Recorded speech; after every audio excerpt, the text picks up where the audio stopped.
Hey guys, तो चलिए आगे बढ़ते हैं और इस वीडियो में हम लोग थोड़ा सा यहाँ पर देखिए प्रोजेक्ट फाइल स्ट्रक्चर देखेंगे। जो लास्ट वीडियो में हम लोगों ने रिएक्ट इंस्टॉल किया था, तो यहाँ पर ना हमारे पास कुछ फाइल्स आई हुई हैं। जैसे देखिए यहाँ पर जैसे आप इंस्टॉलेशन करते हो तो ये देखा था हम लोगों ने लास्ट वीडियो में, ये सारी फाइल्स आपको मिल जाती है।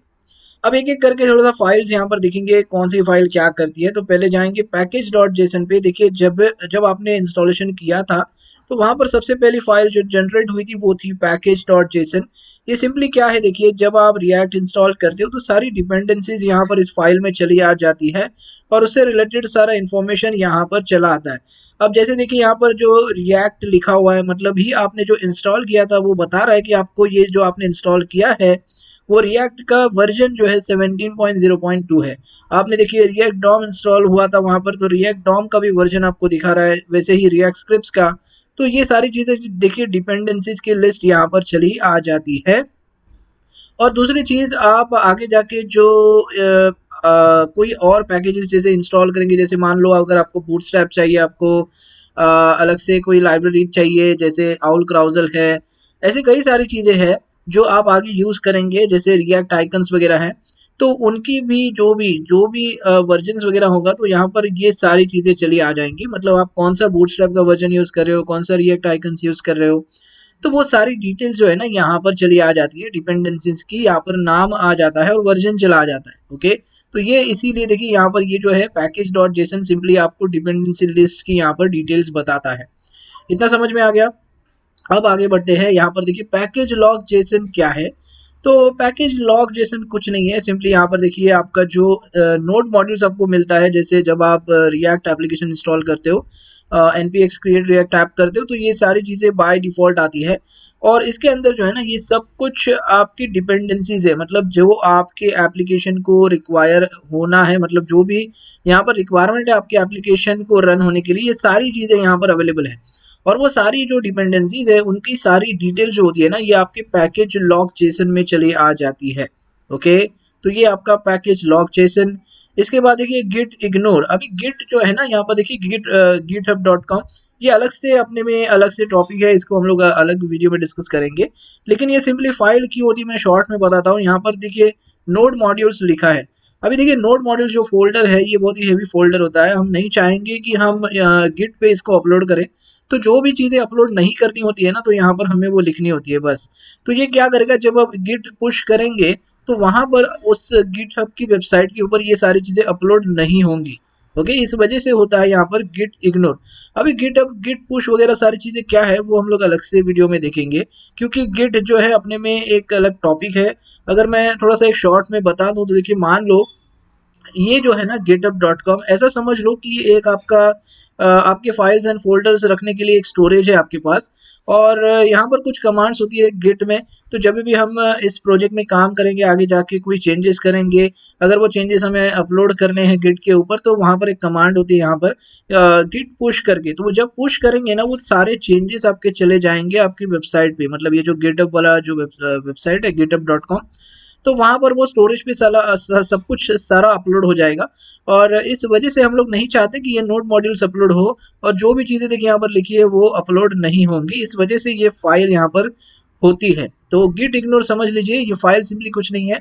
मान लो मेरे फोल्डर में कुछ, मेरा फोल्डर अपलोड नहीं करना है मुझे गिट के ऊपर, तो यहाँ पर हम लोग उसको लगा सकते हैं, या उसका नाम लिख सकते हैं, या उसकी पाथ लिख सकते हैं, फोल्डर नेम लिख सकते हैं, कुछ इस तरह। ओके, जैसे नोड मॉड्यूल्स लिखा है।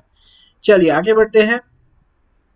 अब पब्लिक देखिए, पब्लिक में क्या है, ये पब्लिक में सिर्फ और सिर्फ आपका जो इम्पोर्टेंट है ना, देखिए index dot H T M L है। ओके, और ये फेव आइकन कुछ नहीं है, सिंपली यहाँ पर आपको ये आइकन रिप्लेस कर देना है, जो भी आपका आइकन आपको चाहिए। इसके बाद लोगो 192, लोगो 512 जो है ये आपके मैनिफेस्ट जेसन से आ रहा है। मैनिफेस्ट जेसन क्या रखता है, देखिए मैनिफेस्ट जेसन इस रिएक्ट एप्लीकेशन का नाम रखता है, इसके बाद इसका डिस्क्रिप्शन रखता है, इसके बाद ये देखिए फैब आइकन कौन सा यूज होने वाला है, वो सारी चीजें। ये बेसिकली जो है ना PWA से रिलेटेड है, तो हम इसको इग्नोर भी करेंगे फिलहाल तो भी चलेगा। अगर आपको इसके बारे में कुछ जानना है तो यहाँ पर देखिए छोटा सा मैंने यहाँ पर लिख के रखा है, वो आप पढ़ लीजिए आराम से बाद में। ओके, तो पर्पस ऑफ मैनिफेस्ट क्या होता है, सिंपली देखिए मोबाइल में अगर मान लो आपने पूरा प्रोजेक्ट बना लिया, तो मोबाइल में आपको आपकी होम स्क्रीन पर मान लो आपके प्रोजेक्ट का आइकन वगैरह चाहिए, वहां से वो शुरू हो जाना चाहिए। इस वजह से देखिए सारी इन्फॉर्मेशन यहाँ पर डाली जाती है।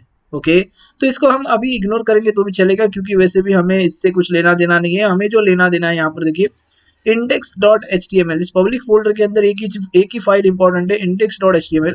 और सिंपली देखिए HTML है, यहाँ पर ज्यादा कुछ नहीं है, जो नॉर्मल HTML जैसा होता है वैसे ही है।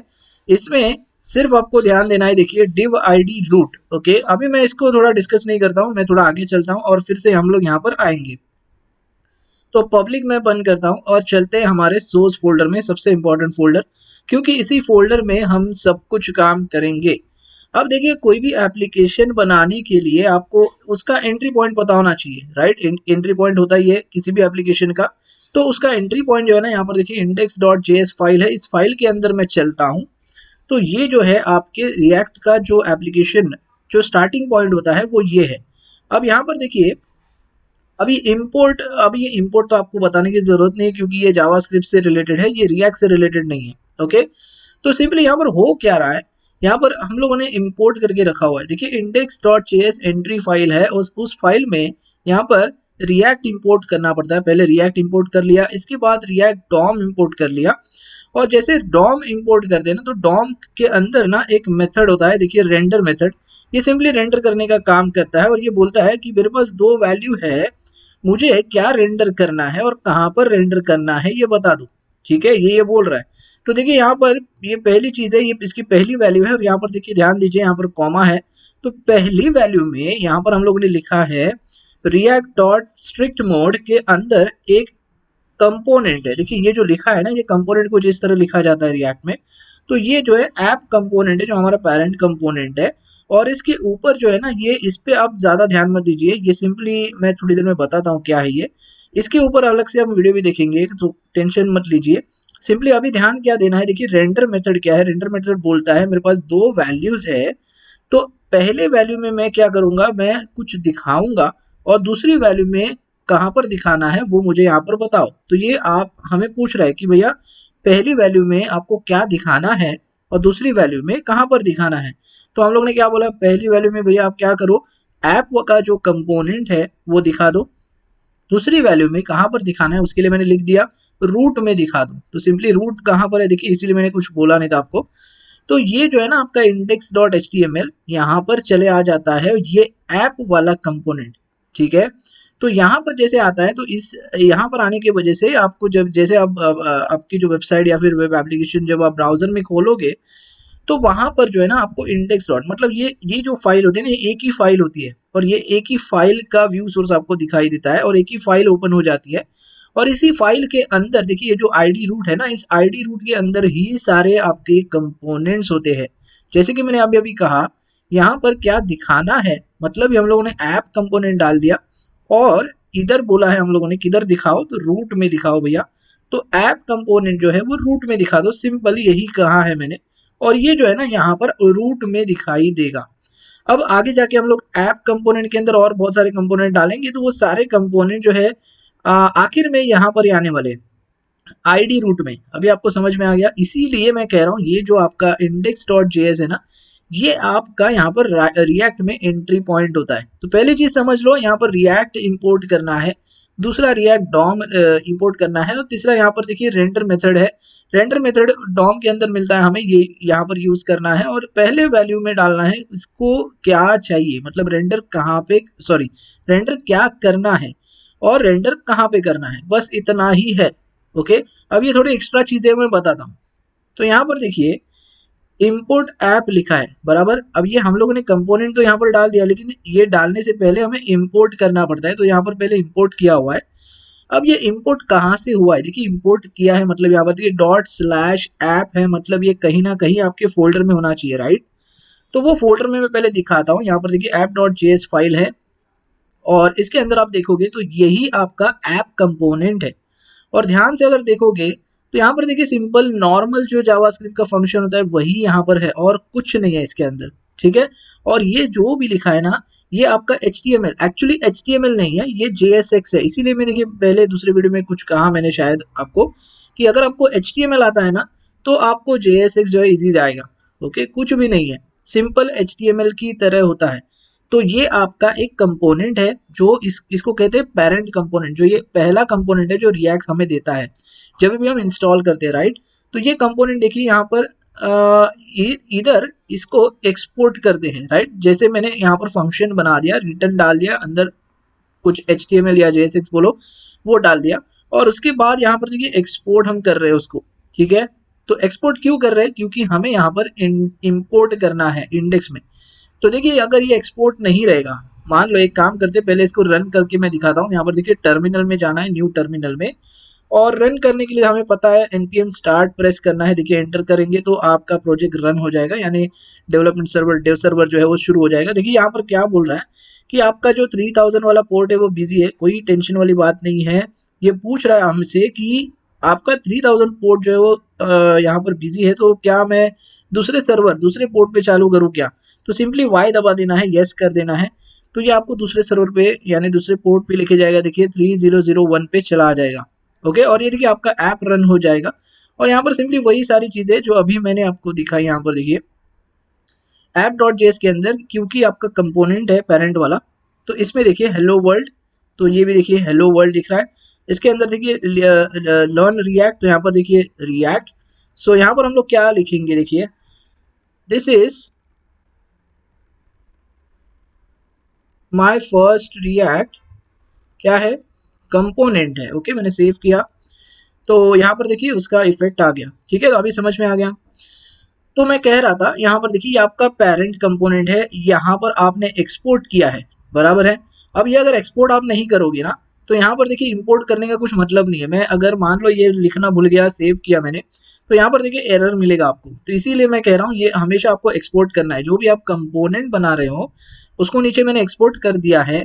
और जैसे मैं एक्सपोर्ट कर रहा हूँ ना, तभी मैं यहाँ से उसको इम्पोर्ट कर पा रहा हूँ index.js से, और तभी मैं उसको यहाँ पर यूज कर रहा हूँ एज ए कंपोनेंट। बात समझ में आ रही है।